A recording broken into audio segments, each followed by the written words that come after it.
le mali onikela nayo uthatha imali yerent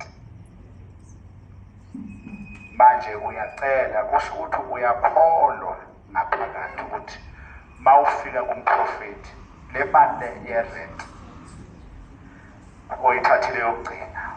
ngoba indoda isebenza kithi kodwa uthatha imali yerent engabe uyarent uza kuNkulunkulu manje mina uma ngiyasukuma njengamanje ingelosi ikhuluma nayo abanye abefundisa abathanda imali abanye abefundisa abathatha imali angeke manje-ke mina-ke mntanami uNkulunkulu uyazi ukuthi wena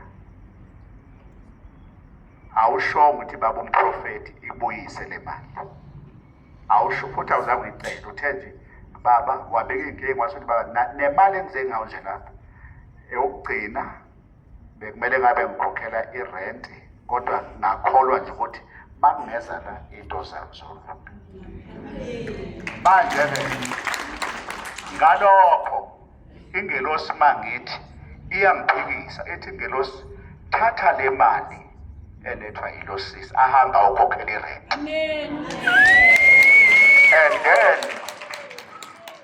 lento icele lapha ngoba akusizi ukuthi ngithi inkosi ibusise kodwa ngingazi ukuthi ikusasa lakho kusasa ma ungasarenti yini ezokwenzakala manje-ke ngithatha le mali le uyifake lapha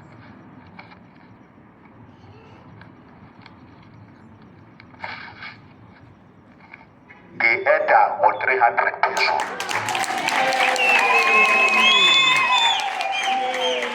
isiwu-800 ngoba mina ngingumprofeti nginozwela mntana angithi angisho angikwazi ukuthatha wena ukholwa ukuthi usuyifakele ngasempengeni but unembeza uzongilahla noba phela mina ngumuntu othandazayo noma mangisuka la ngendlini ngiyothandaza ekuseni ngizothandaza ingelosi izokulahla ukuthi